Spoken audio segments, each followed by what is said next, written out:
Welcome back to World War Now, everybody. I'm your host, Conrad Franz, joined as always by Dmitry Kalyagin. We're here for a great episode this week, our third episode. Dmitry, how are you?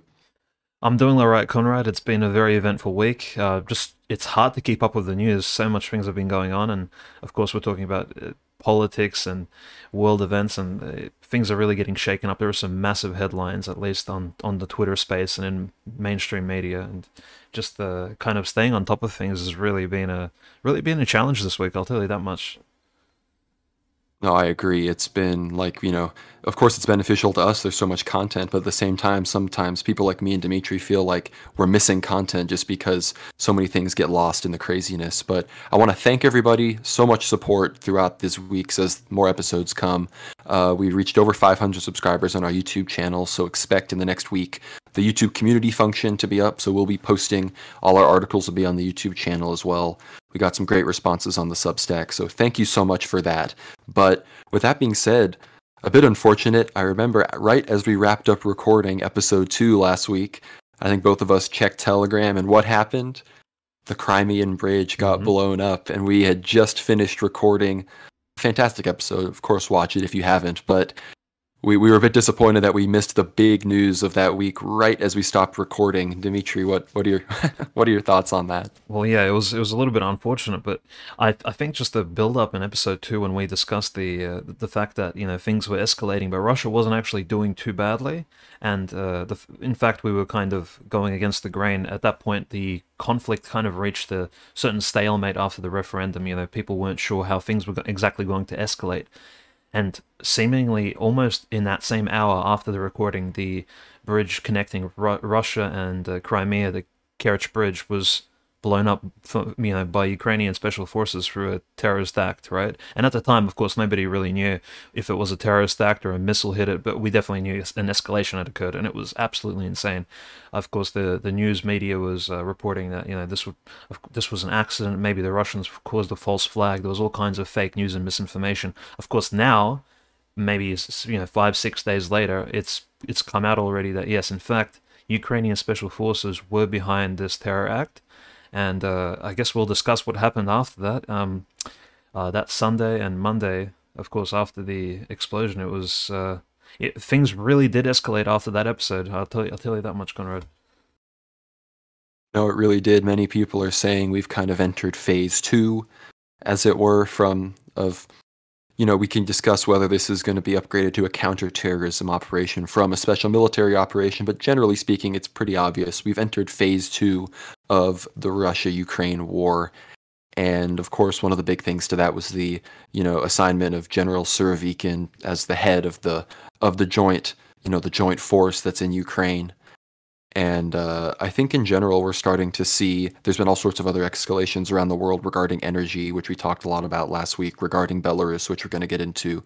But in many ways, you hear a lot of people in the Russian military blog space, the Russian nationalist perspective, are a lot happier than they were a few weeks ago when we were even recording our episode. Those were some of the people that might have been coming after us for our more white-pilled take, because you have people talking about how some of these generals are traitors and Putin's a traitor for not, being a maximalist. And I discussed some of the Putin stuff in an interview I had the pleasure of doing with Hervoye Morik from Geopolitics and Empire on his TNT radio show. And we're going to get a little bit into the Putin thing, but yeah, phase 2 really showed up. So I want to get Dimitri's perspective on Surovikin and some of the recent strategic and the cultural and kind of the implications in Russia of what's really going on. Yeah, I think Surovikin's appointment is definitely the beginning of something new, like a new chapter, essentially. And of course, it could present many opportunities, not just to the Russian leadership, but also to the Russian public, how they perceive the special military operation. As you can see, for the first time in the entire conflict, we get a new face, at least to not just put the responsibility on, but also to the personification of the special military operation thus far has been steadily only placed on Putin and his Minister of Defense Shoigu. Notice that all the other generals participating, besides perhaps Gerasimov, weren't really given much attention. In fact, it's almost like there was a specter of, well, the Russians are actually acting in Ukraine, but who exactly is leading them?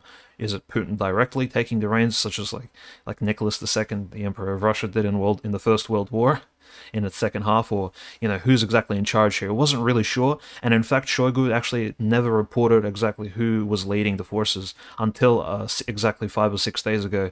It was officially announced on Russian media through Shoigu, the Minister of Defense, that Sergei Surovikin would take over the reins of the entire leadership of the special military operation, which means Air Force, Navy, and the ground army. This is a incredibly significant position of power to be in for Surovikin, and frankly, he's besides the Minister of Defense, he is technically maybe the third most powerful man in Russia at the moment, just by the reins of power he holds, the military capacity under his command. And what a way to enter the world stage, at least to appear in the news for the first time, because I don't think anyone, at least in the English-speaking media or even the Russian-speaking media, were really aware of this particular character, this persona, until of course the bombing after the Kerch Bridge explosion, the bombardment of Ukrainian strategic targets. Absolutely incredible, and of course.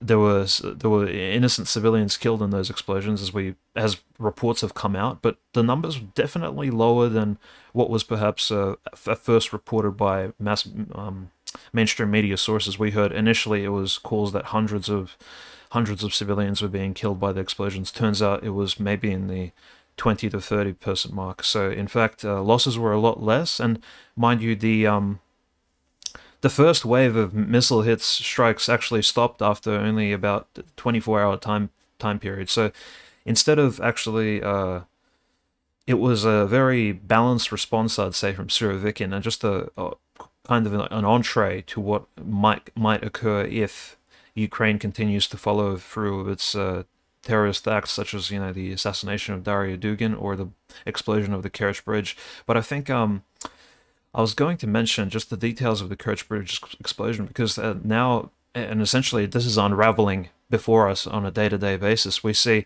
the Kerch Bridge explosion, as you probably are aware, it was caused by a truck bomb. So explosives were stacked in a truck. I think they claim it was several tons, but I'm assuming it was probably less than a ton, because the explosion wasn't that large, and in fact the bridge is being restored as we speak. The explosives were purchased by Ukrainian special forces, probably the SBU, which is equivalent to the Ukrainian KGB. Then they purchased the explosives in Bulgaria, transported them to Turkey. Somehow they went through Turkish customs. Through Turkey they left to Armenia, and through Armenia traveled north up into Russia. And now the controversial part of this is, right, the fact that Armenia and Azerbaijan are currently in a certain heated situation. There is the threat of ongoing war between those two countries, and somehow these explosives made it through Armenian customs, which Armenia declared a day ago that they will be investigating this at the highest level. So the Armenian Attorney General and the main prosecutors of the Armenian government are looking into exactly how these explosives made it through their country, right? So Armenia is definitely it's questionable as to how exactly they made it through there, but the driver of the truck who drove over the bridge and died in the explosion had no idea what deadly cargo he was carrying. He was a simple Azerbaijani contractor, so a Muslim man. And of course, as you can understand, that juxtaposition of Armenians or Ukrainian special forces hiring Armenian terrorists to plant an Azerbaijani Muslim in the driver's seat and sending him to Russia to perform a terrorist act. This gets really loaded and convoluted, and the implications of this, of course, are really drastic for the region. I think it's the fact that Russia has kind of kept everybody at peace, despite has kept the situation under control, is I think quite amazing, and probably kudos to Russia for not escalating this into some sort of ethnic or ethno-religious conflict internally, at least. No, I agree. And this, with the complexity of the situation in the Caucasus around the Black Sea, it's just crazy how so much stuff is still, how much free movement there still seems to be, despite the amount of ethno-religious conflicts going on there. Mm-hmm. Regarding Surovikin, I think General Armageddon, as all the headlines read, there's been a bit of fear mongering and hate mongering. He's been obviously, to anyone with a Ukraine flag in their bio, he's been public enemy number one now for years, even though they just learned about his existence. And Alexander Mercouris on the Duran, who you should definitely be listening to, he just kind of broke down one of the pieces of propaganda people have been spreading, that he's an international arms dealer and he was indicted in Russian courts or whatever, convicted for some kind of arms dealing, when it turns out he basically under not the correct channels gifted somebody a pistol, and ultimately a lower court ended up dismissing the charges. So no, they did not appoint some international arms dealer like the person that they proposed to trade Brittany Griner for. I can't remember his name, the infamous Russian arms dealer that they were going to trade for everyone's favorite black lesbian WNBA player. I can't remember his name, but it's not that. That kind of person is not in charge of the special military operation, for those people still reading Ukraine flag Twitter. Yeah, but good point, Conrad. So I think people are there's a bunch of misinformation. In order to portray a Russian as evil and as mischievous and villainous, they of course have to bring out that image of the Victor Bout, as you mentioned, and kind of they perform an analogy. They're saying, oh, well, Victor Bout, this famous arms dealer who the CIA and FBI captured and then traded to Russia, he's equivalent to Surovikin. So you have this Victor Bout guy, this alleged criminal in charge of the entire Russian military, this gangster, and this kind of reinforces their view of Putin as well, don't you think? Oh, of course. And I think it's just like, if this podcast can communicate anything to a normie, it's that those who would come from the Russian nationalist perspective have just as many criticisms of Putin as you Putin haters. It's just the ones that we would have are based in reality, not this kind of fantasy that's been built up about the Eastern boogeyman, about to impose both communism and czarist imperialism simultaneously, depending on the audience being spoken to at the time, who the speaker is trying to rile up against Russia. So, yeah, I think again, I talked a bit about my perspective on Putin on Hervoy's show, and we all know Putin plays the games with the globalists. We've talked about it before, how he was a compromise candidate, how before, in many ways, 2007, he was kind of playing the game of someone trying to integrate Russia with the West. Mm-hmm. But he still says the ISS is real and claims astronauts are there. He still kind of talks about this nuclear stuff, which I think we're going to get into now. But and again, he and as many would say, he didn't do this in 2014, or he waited 8 months to really start taking the special military operation seriously, and it took a Surovikin to really make that happen. Those are kind of all sorts of criticisms you could levy at Vladimir Putin from the Russian nationalist perspective. Yeah. But you might have something to say about that. But if you tell us what you think, and then we'll get into the nuclear thing, because everyone's talking about how they're going to die in a nuclear war these days. Yeah, I think Conrad was right in saying that internally the Russians do have many criticisms of their own government and special military operation, but what needs to be understood is predominantly the Russian citizens are in favor of supporting Russian troops. Of course, that does not mean they agree with the military leadership or all of their actions or even the political leadership, but supporting one's nation's troops is really important, at least to the Russian mindset and culture. This goes back maybe to World War II, even prior to that, to the Napoleonic Wars, and maybe even before that. So Russian nationalism, Russian patriotism, it's inherently linked to the military. Russian culture is very, it's very infused with the military, at least lifestyle, and this goes back to Cossacks and the horsemen of the steppes, the defending the borderlands, one of which was historically Ukraine. Frankly, that's where the name comes from. But yeah, so definitely we're not even though we might mention Russia in a favorable light, we're not exactly blind to some of the criticism or even conspiracy theories behind some of these events, especially in recent times. The fog of war is so thick, it's hard to make out exactly what's going on or who the good guy is, or maybe there really isn't a good guy. I think it's worth keeping an open mind, which is the kind of viewpoint which we try to promote.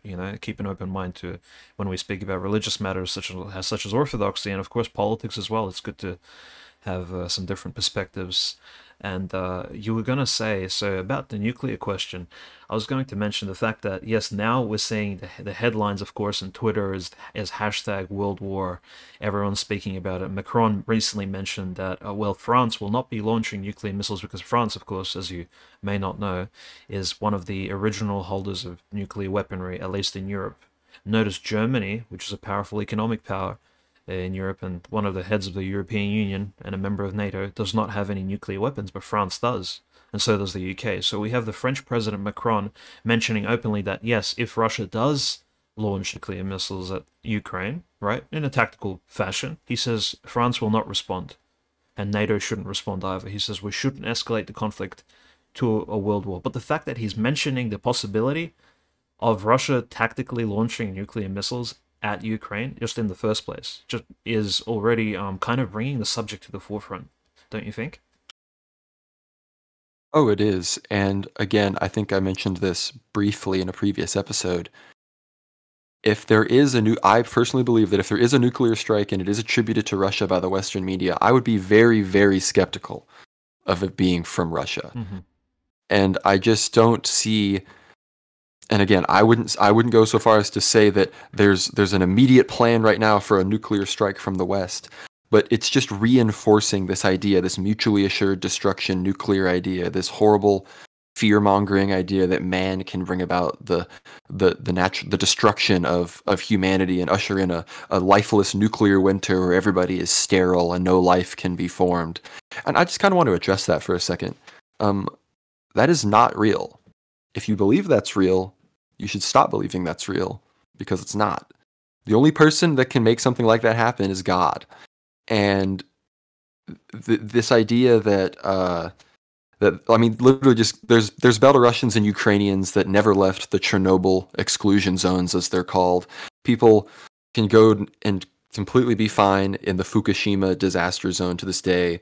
Hiroshima, Nagasaki, thriving metropolises. You know, this isn't to say that there aren't enormous bombs that involve complicated, scientific maneuvers that can wipe out cities and areas, but there is no, and many people there's this. I'm not the only person to hold this opinion. There are many academics and scientists who would back me up on this, but I just think people need to recognize that fear-mongering coming from the Western mainstream media is both to reinforce that narrative of man's power over creation, as well as to probably gaslight you to believe that Russia will actually use nuclear weapons, quote unquote, tactical or not, again, whatever that means, against its brother nation Ukraine, which I just don't think is even in the cards from a practical perspective right now. No, At the no. Russian leadership. I think we've seen no precedent of Russian wishes to even force mass destruction upon the Ukrainian, say, landmass, the infrastructure, um,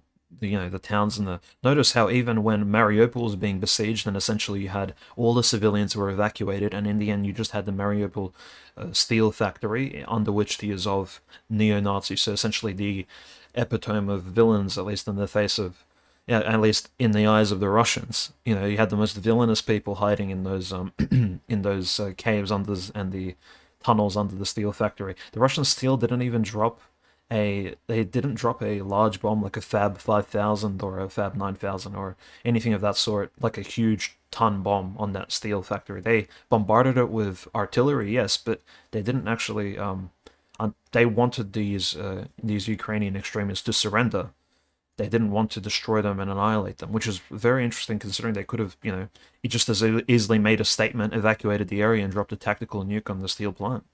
I mean, that steel plant to this day is probably not going to be functional. I mean, it took decades for the Soviets to build. It's a huge industrial marvel. I don't think it would be functional even if they dropped a nuclear weapon on it. So I think it's you have to consider the fact that the Russian special military operation, the way it's at least participating, whether or not it's wrong or right in the Ukraine, is it's attempting to at least free, or in the Russian eyes, return these lands to some sort of order. At least we can say that in Kherson, Zaporozhye, Donbass, Lugansk, and the Donbass lands, leading all the way up to Kharkov. They're letting the people, they're allowing the infrastructure to at least be sustained in some way, and they're not trying to destroy destroy the territory, which frankly they're attempting to annex. Which of course nuclear weaponry would go against that tactic. I'm so I completely agree. I think the exaggeration that Putin is in some sort of he's in a forced position to drop nuclear weapons on the Ukrainian forces is a little bit far fetched. And if anything, it is it's causing the same deal of anxiety that perhaps COVID has caused in the prior 2 years, but now has fallen away. Notice, as we mentioned in our first episode a couple of weeks back, COVID was the main driving force of discourse for anxiety building in the media. It was always discussed, well, don't catch COVID, or maybe even, frankly, even the vaccine discourse. It was all the vaccine slash COVID discourse essentially caused not just mass panic, but mass anxiety in society. The fact that first COVID was forced on us, then of course the vaccines were forced by the government. Both of these things led to great fears, and people were just completely enthralled by that idea. Now, that particular attention is being shifted to this war, and not just the on the ground, people speaking about Shahed drones and the damage they can do, or even the siege of Mariupol, but they're discussing things that are somewhat exaggerated, like nuclear war and things which, frankly, there's no. At least the Russians have no ground to even begin a nuclear conflict, right? Oh no. And look, I'll be honest. Russian boomer television does itself no favors by like putting up graphics of Moscow nuking the Mm. UK. However funny as like a meme that might be, it's like that's just going to get clipped and sent everywhere in the West, which it has. But again, I just don't think I genuinely think that if there were to be a tactical nuke dropped, there's much more likely a covert black op right now being planned by the CIA in conjunction with the SBU and whoever else might be involved, probably MI6, then there's actually like like all the headlines about Putin's nuclear submarine or Putin's nuclear armaments rushing towards the front. Like I don't think any of that actually happened. So I think again it's much more likely if something like that were to happen, some kind of something larger than a Moab, like the one Trump dropped Mm-hmm. in the Middle East, Yeah. something larger than that, that would be much more likely to have been something from our side. And again, I would watch the situation, see what the Russian side said, see what the other side said, try to compare. But Russia does no interest in losing the support of India and China, and they have no interest in getting into some discourse about tactical nukes. Yeah, that's right. I think people are forgetting that the largest bomb dropped in the last 3-4 decades has been the Moab, which is I believe a 9,000 ton. Um, yeah, it was a 9,000 ton bomb dropped in Syria in 2017. I think it was Donald Trump sort of. It was dropped on an ISIS stronghold essentially. It's these bombs. They're not nuclear, but their explosive power is so strong that they can actually completely destroy any sort of ground defenses, and they annihilate any sort of defense that can be put up, at least by modern technology. So these sort of weapons were not used in the Ukraine yet, but they were used in Syria. So I just want to mention that the conflict hasn't escalated to that point yet. In a way, we're just, as discussed last week, we are only seeing the beginning of maybe something greater. But at this point, for some reason, the nuclear discourse is at the forefront. I'm not too sure if that's warranted, at least, but it is, as you mentioned. Putin is not doing himself any favors either by mentioning I believe in his second or third presentation this year in April or March, he did mention the fact that the Russian FSB has discovered that the Ukrainian military was attempting to obtain nuclear military technology, which is frankly the same discourse which Trump used against Iran. And that may be true, but it does bring again this nuclear subject again to kind of to the headlines. The militarization of Ukraine through nuclear technology is about as serious as it can get, and of course it would warrant an extremely serious response. Whether or not the special military operation can resolve that is another issue. But yeah, that's the subject matter. Both the Russians and the West, of course, are bringing up the nuclear topic over and over again, and it doesn't seem to be dying down anytime soon. Unfortunately not, and I mean, we're still ruled over by the generation that got forced to like duck and cover because they were afraid the Soviets were going to either nuke them or invade them like in freaking Red Dawn. So unfortunately, we're doomed to at least another 15 years of in like unexplainably cringe takes. But with the nuclear discourse, of course, as I mentioned, comes the threat of Russian isolation, which, according to those who believe every single country in the UN is equally important, Russia is completely isolated and the world is united against them. I believe it was 135 or 140 countries voted to condemn or to demand Russia reverse its annexation of Kherson, Zaporozhye, Donetsk, and Luhansk. And then I believe only like 7 or 8 countries voted in support of it, which were, of course, Belarus, Syria, Nicaragua, a few others.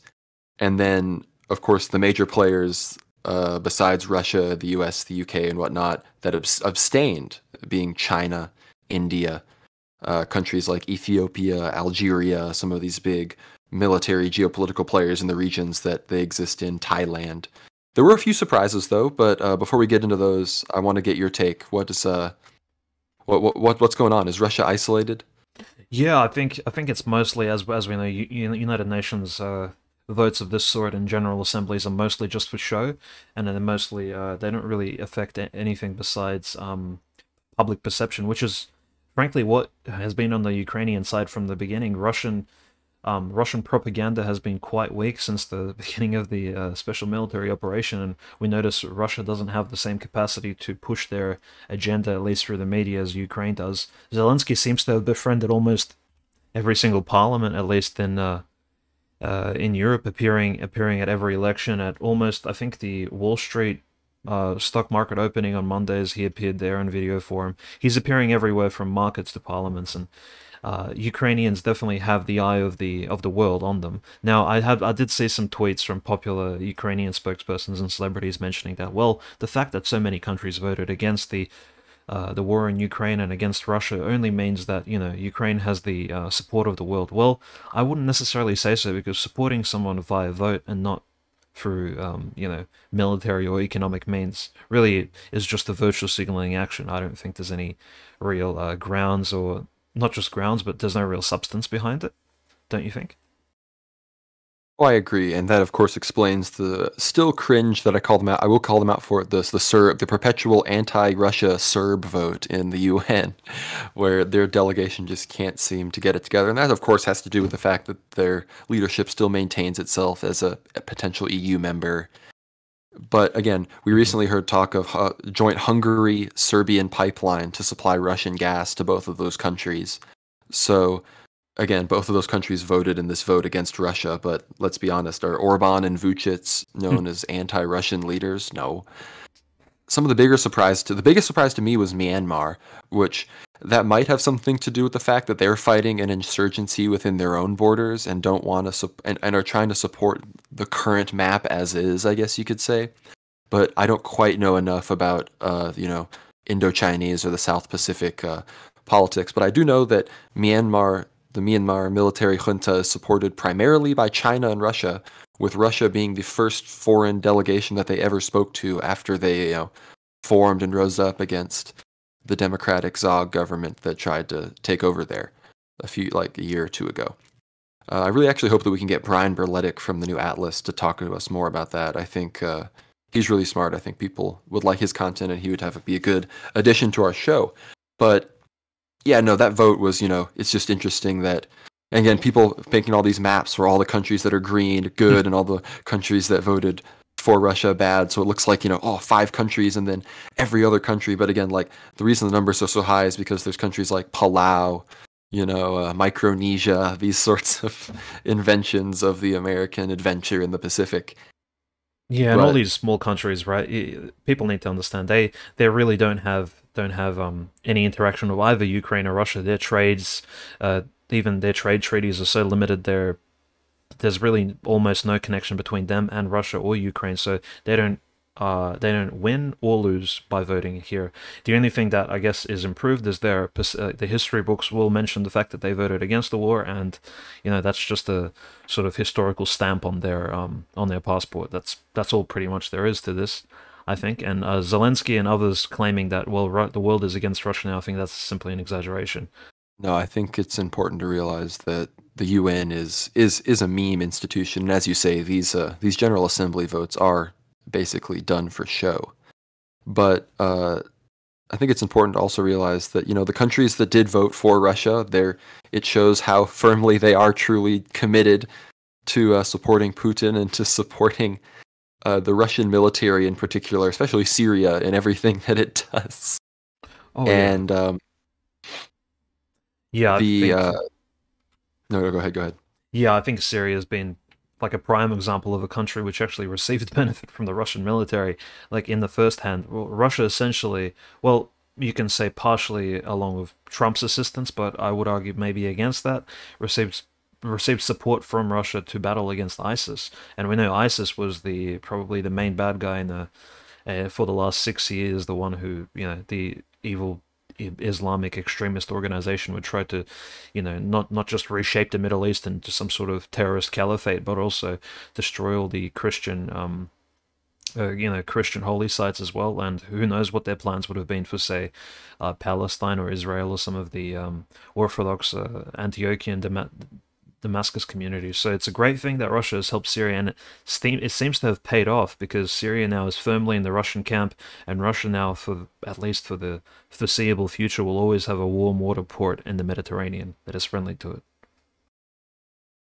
No, exactly. And I think as well, when it comes to Russia's position on the world stage, you mentioned that the propaganda battle has always been lost basically by the Russians from the beginning, and that's 100% true. However, I would say up until this point with the appointment of Surovikin, the only apparatus of the Russian kind of closed rank Russian government right now operating on all fronts for this war effort um, was the Russian foreign ministry. I think they were the most impressive. I think Lavrov has maintained the best frame, has shown just objective improvement, I guess, even in his objective to maintain Russia's foreign relations. And it's important. I talked to this again with Hervoye the other night on the radio. I'll have the interview when the replay is linked. I'll have that posted everywhere. Our friend Baron of Taiga on Twitter he did the math, and it was just over 50% of, I guess, the world's economic power, when it comes to the world population as well as the world economy. Of course, either abstained or supported the operation even in the UN vote.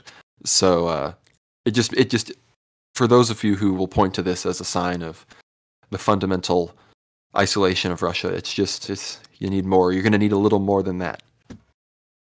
Yeah, of course. I think it's worth bringing this back to again. It's not the fact of who supports the war, but what is actually happening on the ground. And as we've seen recently, the special military operation is still ongoing. Surovikin has escalated matters past a certain point of stalemate.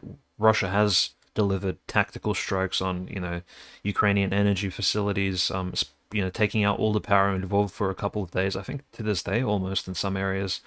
And Zelensky's SBU headquarters as well were hit, and Zelensky himself was evacuated, at least temporarily, out of Kiev. So we have these huge things going on the ground, and regardless of the voting that's happening far away in New York or Brussels or wherever else, it's really not affecting too much of Putin's realpolitik position actually in Ukraine. And at this point, it's not even Putin anymore that's the figurehead. Again, as you've mentioned, it's Surovikin, this new character who's just appeared on the scene. And now it's going to be interesting to see exactly how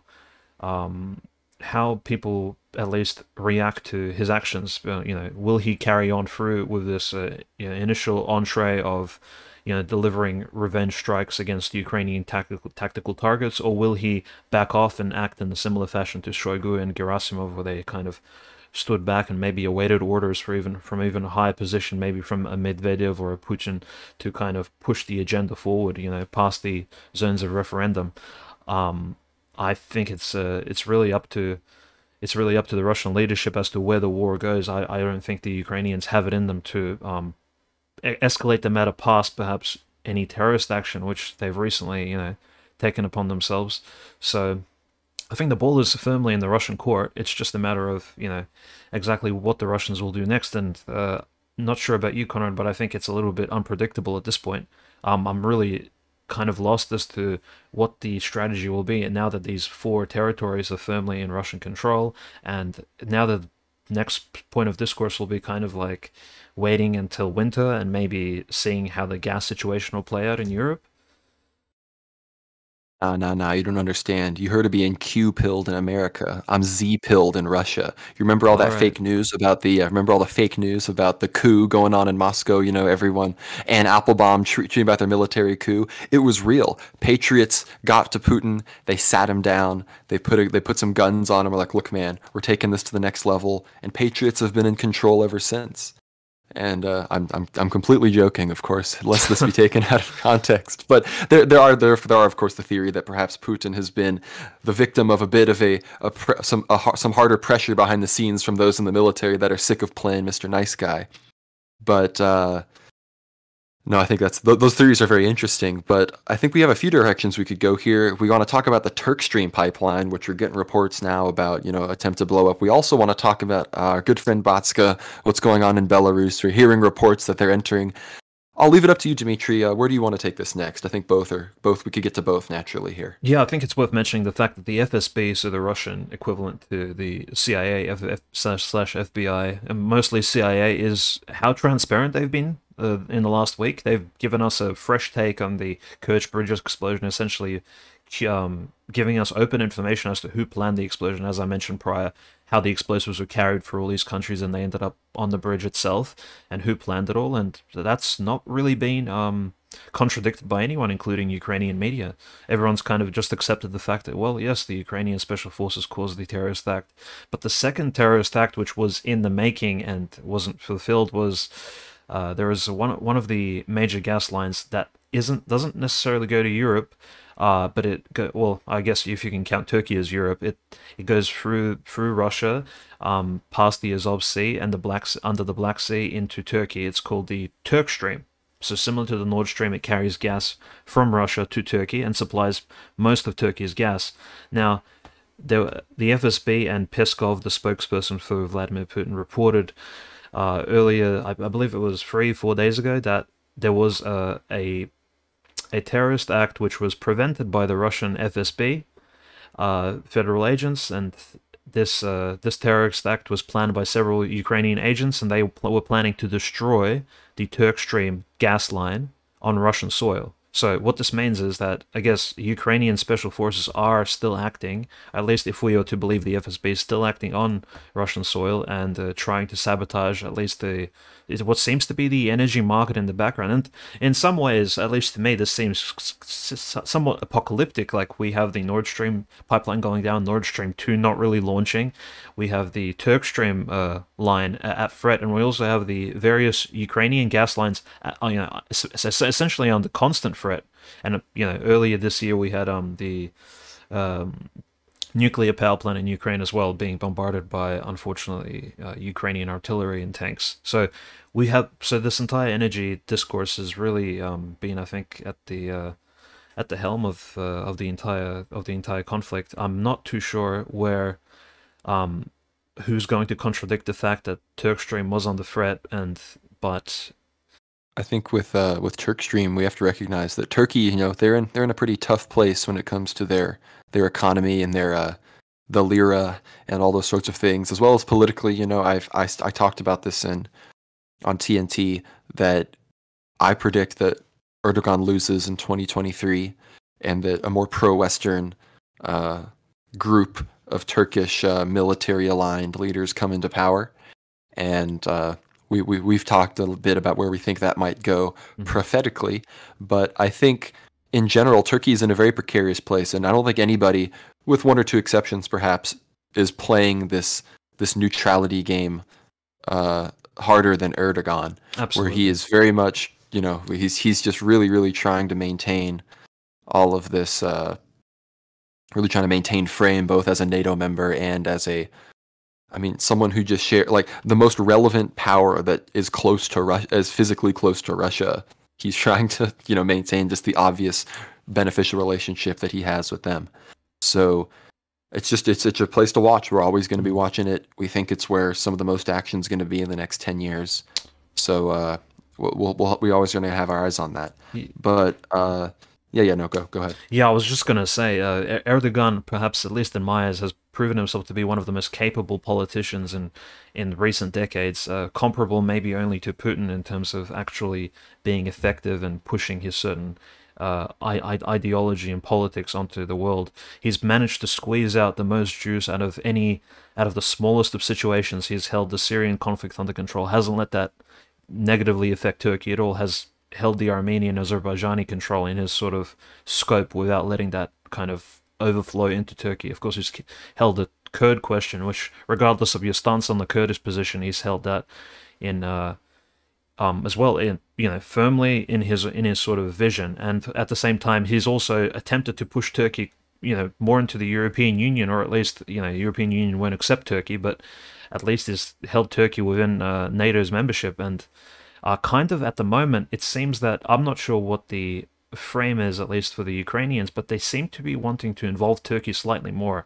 And this Turkstream sabotage attempt, I believe it was probably an attempt to bring Turkey a bit more into the war through, I'm not sure on which side, but there seems to be some sort of chaotic factor to all of this. Maybe this is a bit esoteric, but it seems there are powers at play that wish to escalate the conflict, not just to maybe a nuclear one, but also to one of economic, of dire economic disaster. Somebody seems to want to at least escalate the matter to a point of just to cause this, not a nuclear winter, but the winter that's coming to be an absolute catastrophe, not just for Europe, but for Turkey as well.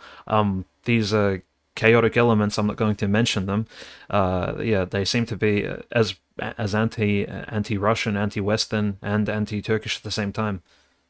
Again, Turkey is it's on the edge of the Occident, so of course there's going to be some crazy stuff going on there. But also, who is Turkish? Who is at least Erdogan's number one enemy now? It's actually Macron. Macron and the French, they've had a vendetta out for Turkish influence and for Erdogan in particular for a while now, which is so funny because in many ways, it's caused them to ally with the Russians, even though the Russians are their biggest enemy in Africa. Like it's very interesting how France has really just an incomprehensible foreign policy due to its attempt to maintain a somewhat still legitimate and active real empire around the world. But part of that, of course, is Macron going and at least attempting to broker a peace deal with Pashinyan and Aliyev, the leaders of Armenia and Azerbaijan, which, of course, Erdogan was just being supportive of the general peace effort, but I think that was at Macron's main motivation, actually, was, of course, he will signal that it was about Russia, but I think for him and his personal reasons, it was actually more about Erdogan. Mm-hmm.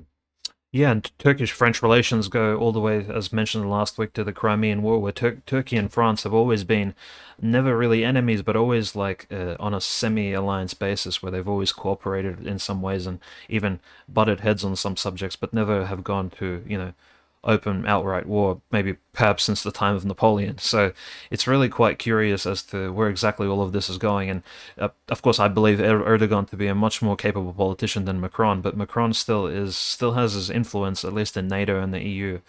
It'll be interesting to see where all of this goes. But of course, the great politician of at least last week and this week will probably be Batska, which is the Belarusian president, at least they call him a dictator in the West, but he is a fairly elected president, at least in Belarus. Everyone voted for him predominantly for the last several election cycles. Lukashenko. Now, Lukashenko's position at the moment has been that of I suppose a neutral, lukewarm, we will sit back and allow Russia to do as it wishes with Ukraine, until, of course, this week when suddenly the Ukrainians began bombing the bridges going over some of the Belarusian/Ukrainian borders, over some of the rivers, and the bridges have been, the Ukrainians took it upon themselves to destroy these bridges, and some of this infrastructure was in fact built by Belarusian taxpayer money. So Lukashenko's first reaction was to move his forces up to the Ukrainian border, and now he says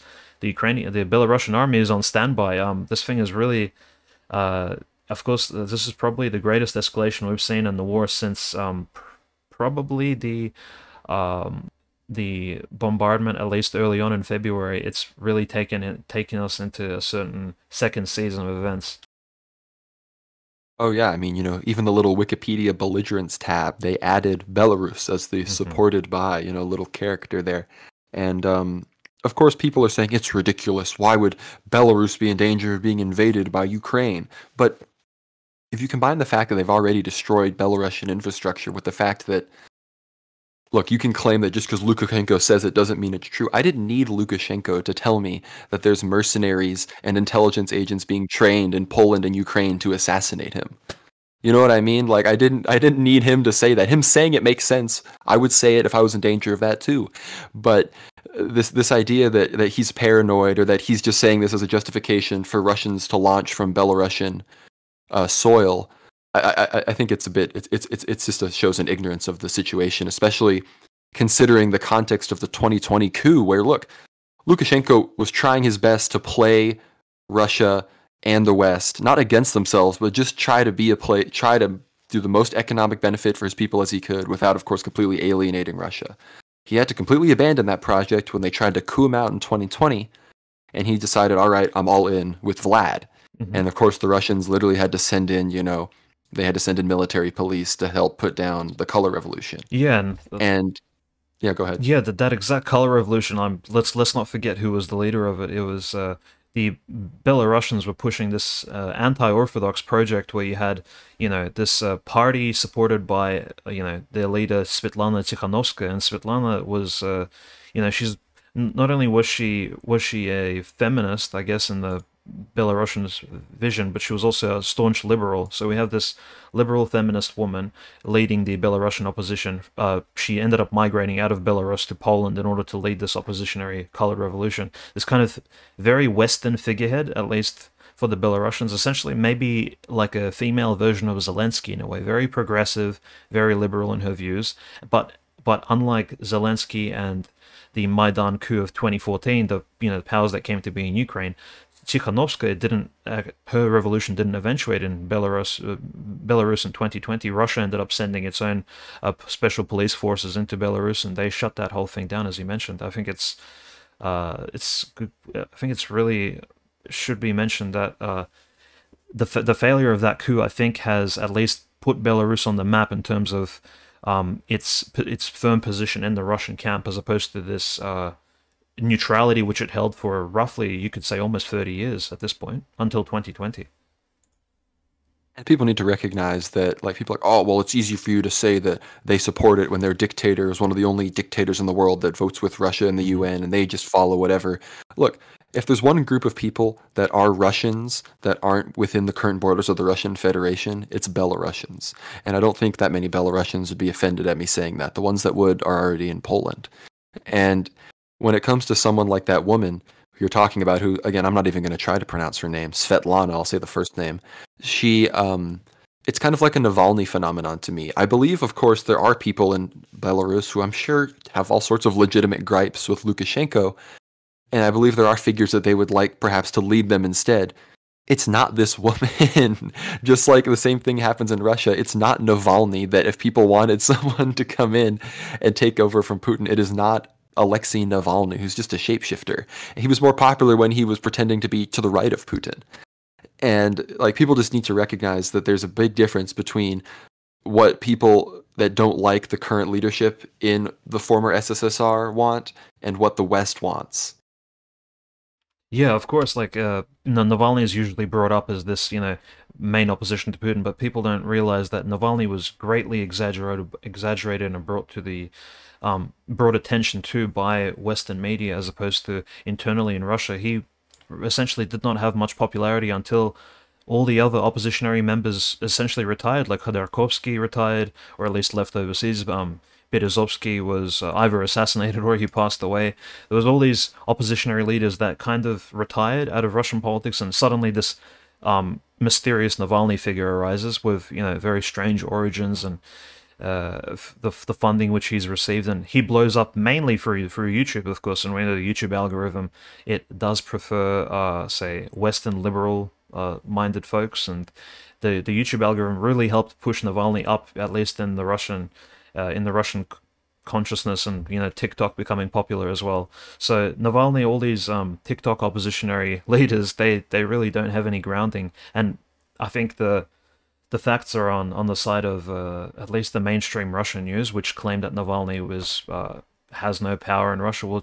Most of the elections, at least the election results, even the local elections, which frankly no one could really fake, or you can say the larger elections are fake, but at least the smaller local ones, none of the Navalny aligned politicians in Russia have been able to win those local elections. They've been all, they've all failed. So really, the evidence is not on Navalny's side. Navalny seems to be a YouTube politician, so to speak, someone who created videos and has said controversial things about Putin and about the Russian United Russia Party.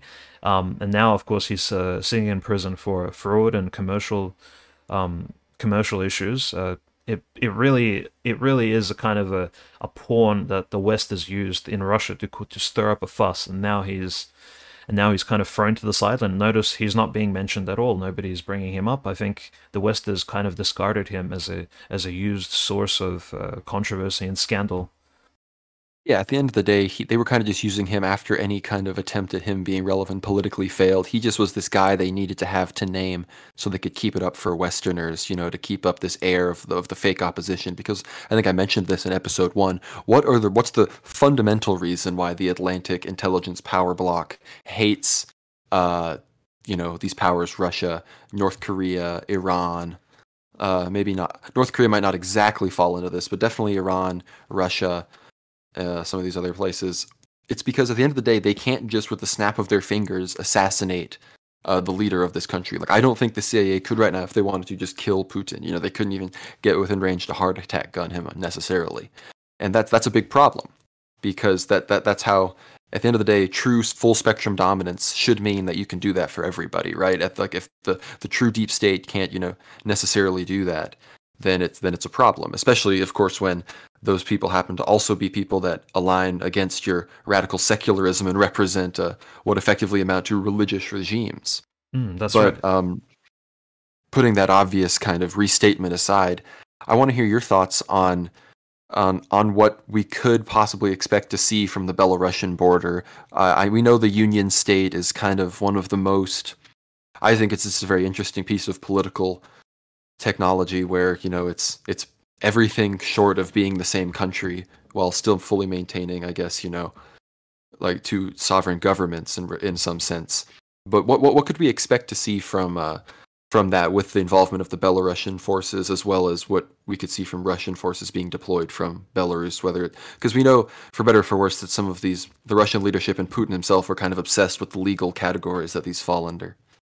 Yeah, that's right. I think the opening of a second Belarusian front would only be possible if there would be a certain provocative action, and it would have to go beyond the simple destruction of these bridges. Perhaps a Ukrainian special military, some sort of a Ukrainian version of a special military operation into Belarus, at least provoking the Belarusians to join the war.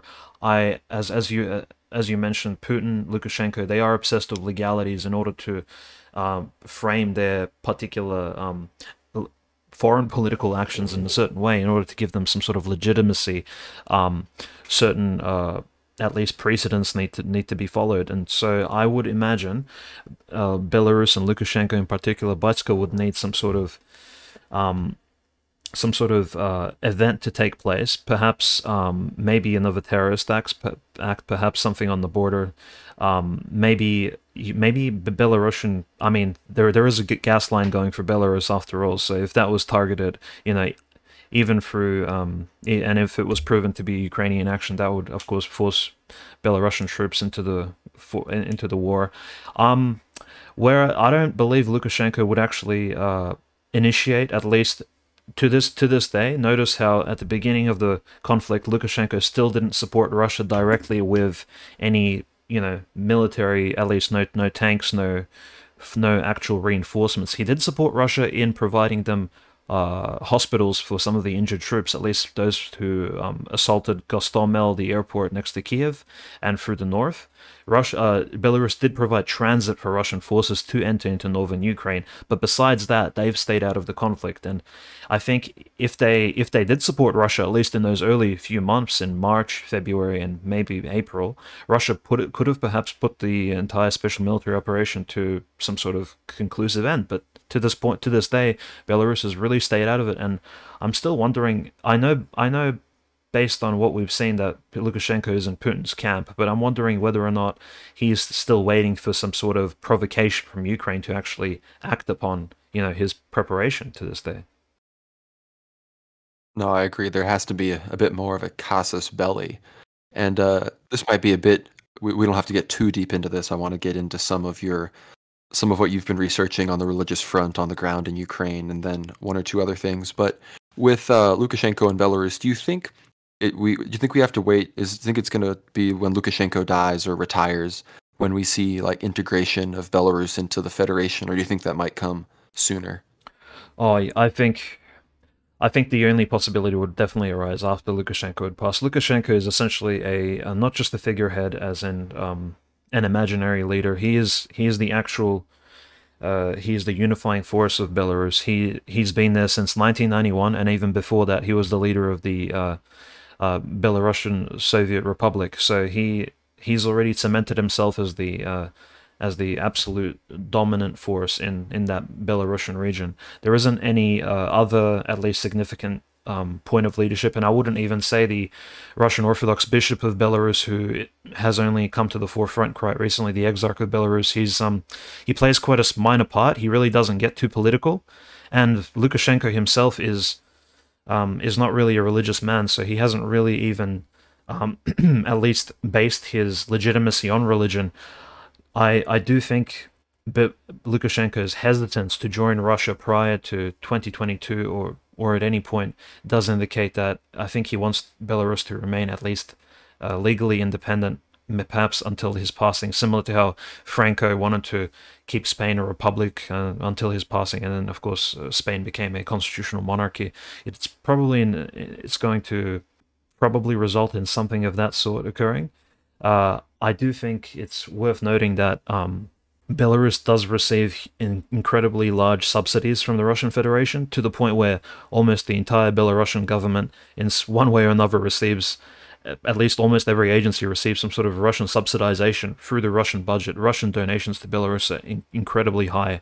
So to call Belarus a satellite state of Russia would not necessarily be wrong. It is partially, the entire country is partially subsidized by the Russian taxpayer dollars and energy surplus, which it receives for selling gas and other energy to China and Germany. So, I definitely think Belarus would remain independent until further notice, until Lukashenko passes, unfortunately. No, yeah, I think it's important though with what you said about how recently the Bishop of Belarus, the Exarch Bishop Benjamin has become more vocal. I think especially with the COVID stuff, that was kind of the first time I started seeing him kind of be correlated with Belarusian politics. He, I think, came out pretty strongly against some of the measures in the vaccines, which, obviously that would of course be him channeling what Lukashenko was saying himself. And Lukashenko has pledged, has called himself a protector of the Belarusian Orthodox Church, despite the fact that he foolishly calls himself an Orthodox atheist, whatever that means. But perhaps he can get baptized into the church, and then the next day will sign the full union into the federation. But on that note, when it comes to the church and these bishops, there's been a bit more drama, unfortunately. Some of us, I still think there is a light at the end of the tunnel for this, but we were hoping to very quickly see the end of some of this really horrible Roman emperor level persecution of the church in Ukraine, because at the beginning of the conflict and even before, for those people that followed this since 2014, you've seen the videos of priests being dragged from behind the iconostasis during liturgy. You've seen the videos of priests being spat on. You've seen the videos of schismatic bishops, engaging in political violence.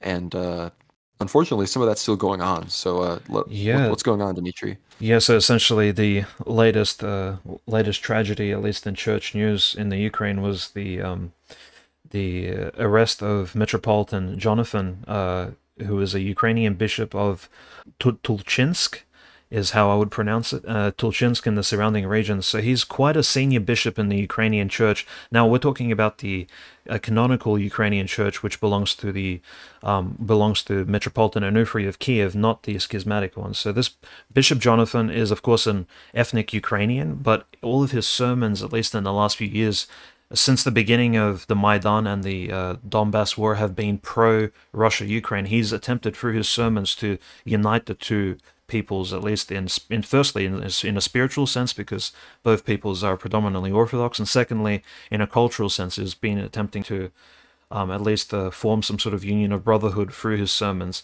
And frankly, I'm not sure why his apartment was searched or why he was charged, but the Ukrainians have, what the exact reasons were. I believed he was charged with attempting to discriminate against Ukrainian parishioners in his metropolitanate, and also he allegedly claims after he was searched and arrested for a short time, the poor Metropolitan Jonathan claims that the Ukrainian special forces are going to start taking some of the churches from his diocese away, based on they're going to be performing search warrants, searching for some sort of evidence concerning the discrimination against Ukrainians. And this is pretty funny, because Tulchinsk is it's not very related to Russia in terms of the residents are very Ukrainian in a way. So to have this metropolitan actually speak in favor of Russia, and to have the Ukrainian SBU, the KGB of Ukraine, the Zelensky's KGB, essentially searching Orthodox bishops, searching churches, assaulting priests, is really bringing persecution to a next atheistic level, maybe that we haven't seen since the communist times. And you can say, yes, since the Roman emperors, since the pagan times of Diocletian. It really has brought matters to a kind of an apocalyptic antichrist stage, to where now we have actual bishops who are being assaulted. I'm not too sure where this will end, but definitely it may be a reaction. Maybe this is a signal that Zelensky is sending to the metropolitans in Russia as well, to the church leadership, that look, if you're going to support at least Russian troops and pray for them, we're going to start persecuting your bishops, at least here, where you can't help them physically. You can't, Metropolitan Jonathan he's a brave man. He's not going to leave his diocese. He's going to remain there. And things are getting quite rough, I'd say, Conrad. No, I would agree, and I think in general the persecution is going to keep happening for people around the world, and in the West we just have to watch out for it as well, because when it comes here it's going to be very, very nasty. And I believe we can get even a picture of that in a sad story. I won't spend too much time on this, but I think many of us saw the very tragic thing happening in the Orthodox nation of Greece, where a holy priest, Father Athanasios, I believe was his name, was been sentenced to 8 months. I think it was a suspended sentence, but still sentenced to 8 months for serving the liturgy during the pandemic. And anyone can I can have also spend all day justifying why this could happen in an Orthodox country, whether it's the complete debt slave status of Greece, or the Freemasonic influence, or the fact that their politicians seem nominally Orthodox at best. It's just a real tragedy, and thankfully there are many patriotic and brave metropolitans, bishops, priests in Greece that have stood strongly against this. Metropolitan, of course, almost all the Cypriot bishops, besides the patriarch himself, have stood against this. Of course, there's who is it? I believe Metropolitan Nectarios, Bishop of Aegina, Metropolitan of Corfu. Many of these very well-known historic metropolitans have stood strongly against this stuff, but there's still no excuse for it. And people need to recognize that persecution in this day and age, it's going to take a few more years before it's able to be overt, like gun to your head, deny Christ kind of situation. It's going to be this subtle, like we saw it happen, especially in places like Canada and Australia when it came to the COVID stuff. I've heard stories of people in Canada sneaking across empty fields with the curtains drawn in their churches to do like a whisper liturgy, because the police drive by every 5 minutes to find them $10,000. Like this is persecution. Like the media, of course, won't say that, but it is. And of course, we just need to be prepared for that. And the people in Ukraine, hopefully, I think what we're seeing now can be resolved.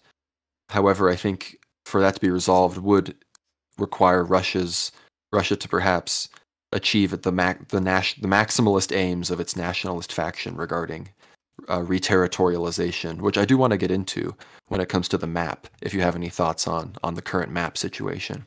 Yeah, I think the fact that Russia is pushing further westwards and the integration of these four regions in the recent referendum has essentially established Russian, at least the vision that Russia wants to legally annex these territories, or at least I wouldn't even use annex, but sort of rejoin them into the Russian Federation as members of said federation. Notice Russia isn't legally an empire; it is a federation and conglomeration of states and oblasts and regions.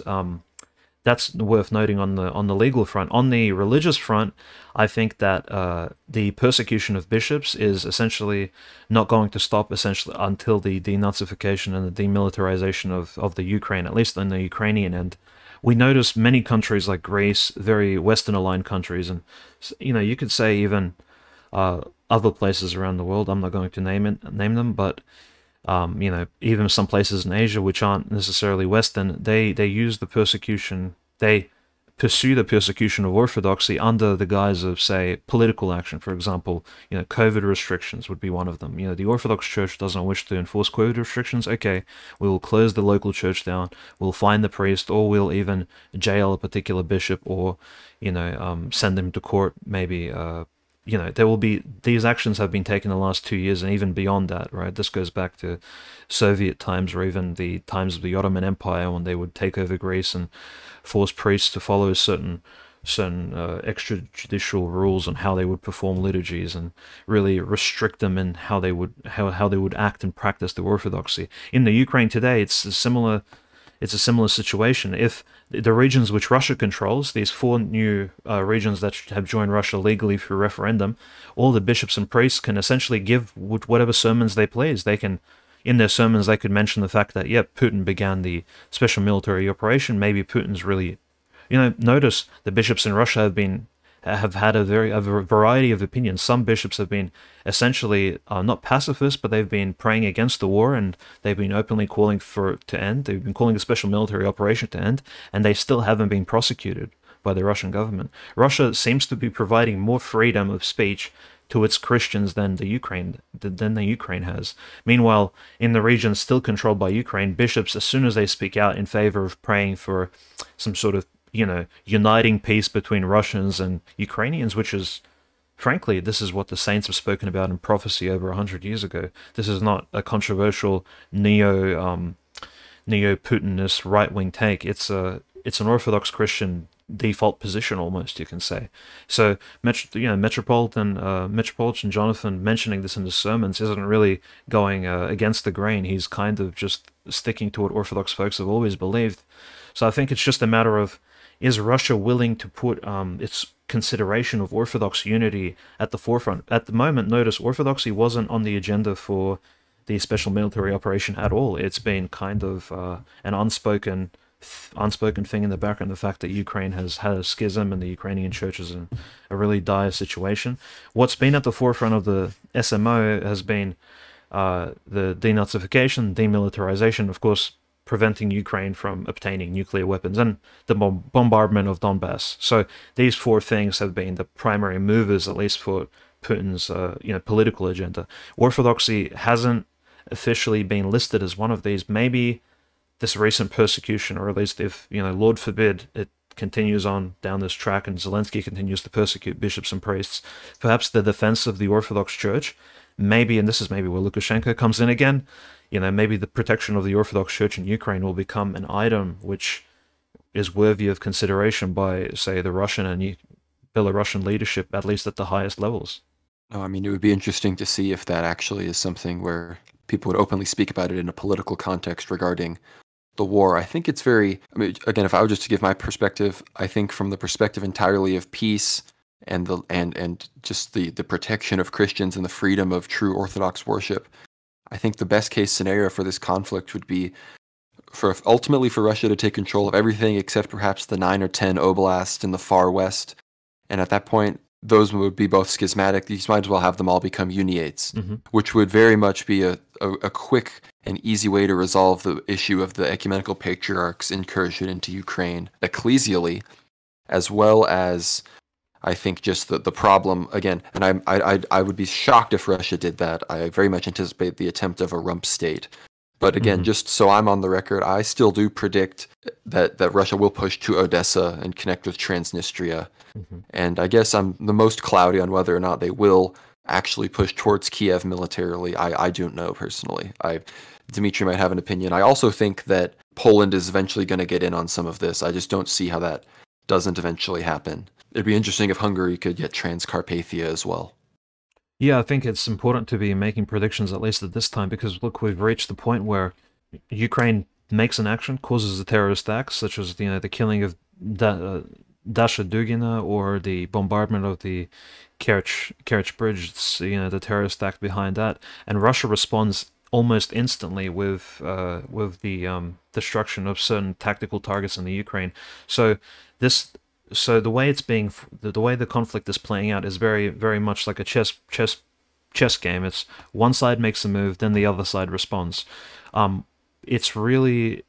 think it's really hard to predict exactly what the end goal is. It seems to be that Russia is almost it's almost surfing this wave of opportunity. So essentially, the people of Zaporozhye really wanted to join Russia, and they were mostly Russia supporters to begin with, including the people of Kherson, and Russia simply provided them the opportunity to vote at a referendum to legally join Kherson, to legally join Kherson to Russia. And these are just examples of essentially people exploring their, I guess you can almost say, the democratic will, and kind of making a decision for themselves. Russia really hasn't forcefully annexed any territory thus far, so you're right, it's really difficult to imagine something like a conquest of Kiev, which is perhaps 60% anti-Russian, at least at this point, maybe even more so, because Russia supporters have been persecuted in Kiev since at least 2014, I would say even prior to that. So, and the western regions in Ukraine are, vehemently anti-Russian. I can't see Russia, at least not winning any local elections in that area or any referendums whatsoever. So it really does baffle me to, kind of see some of these visions for a united Ukraine and Russia, as lovely as that would be.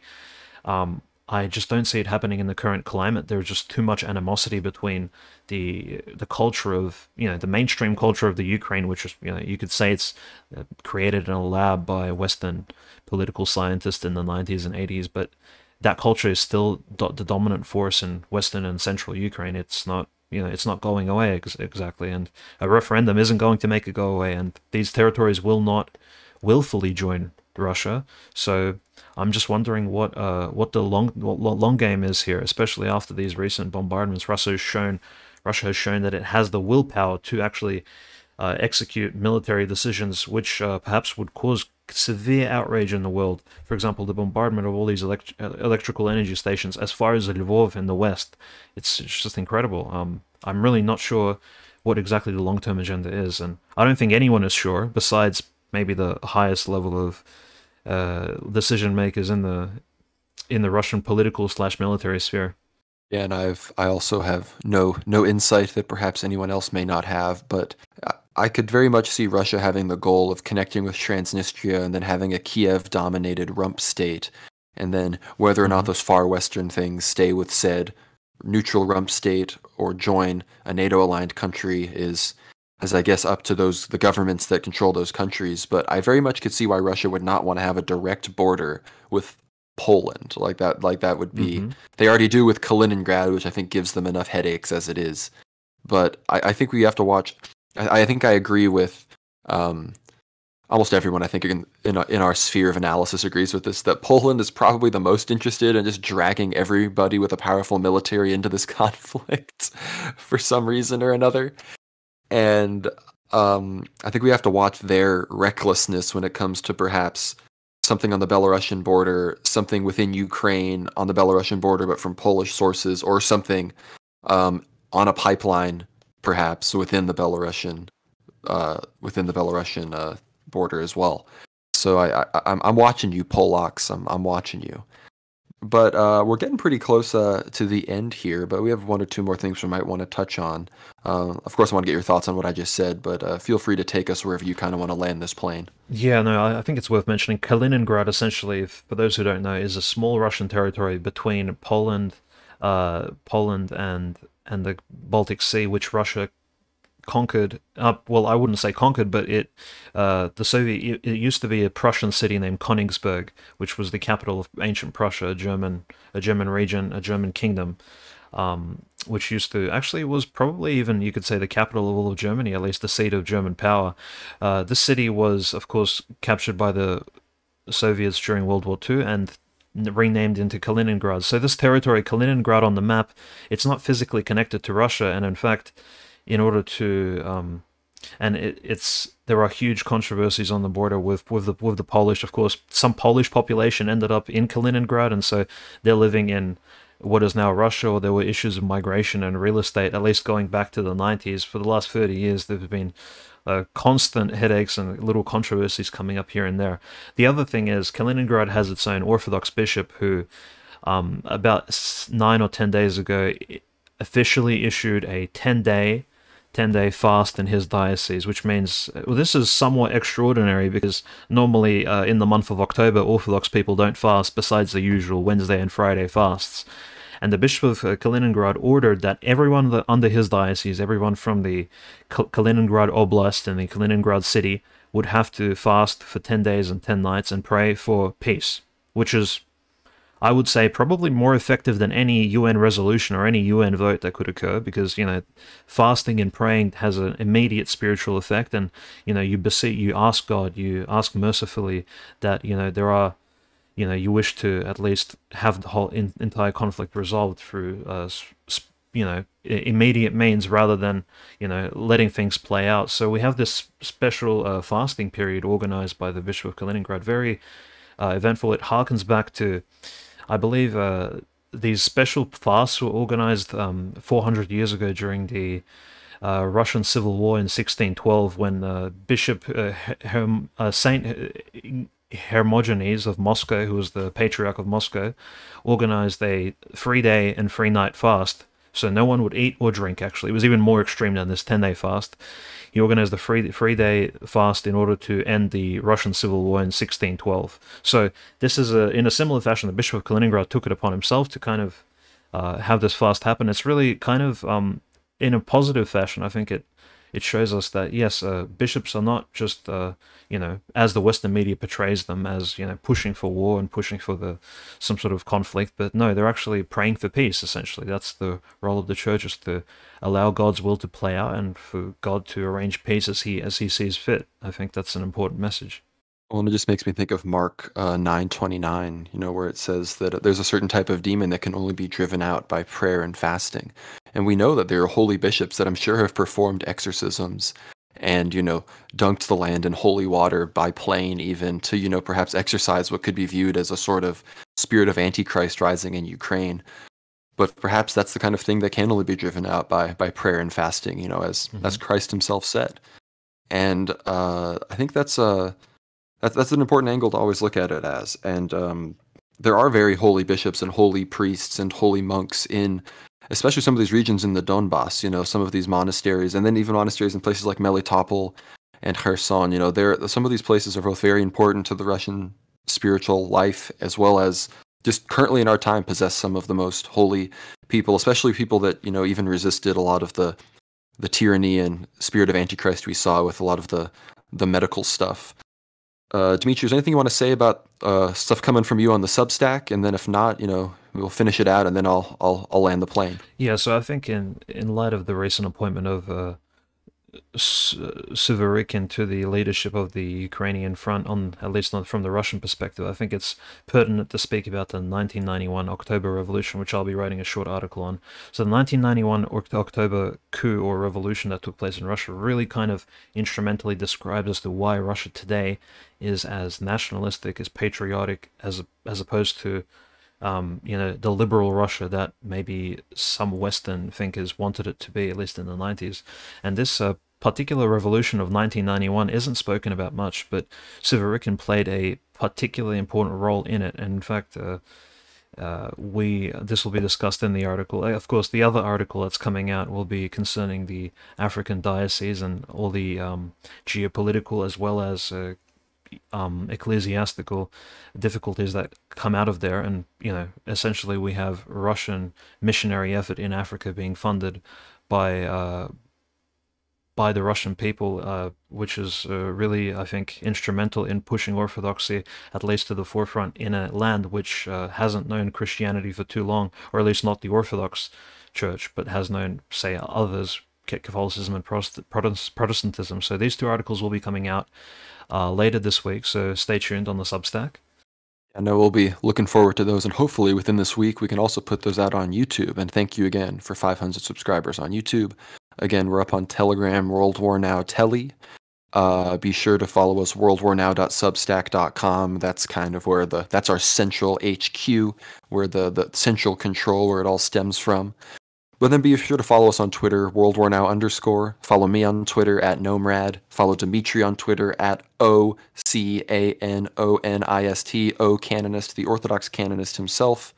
He has some really great content recently, some bangers, some spicy ones, but some bangers nonetheless. And make sure to follow World War Now _ on Twitter. We post the greatest news, at least on the geopolitical ends, alongside our friends, Armchair Warlord, Baron of the Taiga, of course, Tyler Lviv, Big Surge, and other great persons. There'll be some great recommendations from us in terms of colleagues who we'll be working with.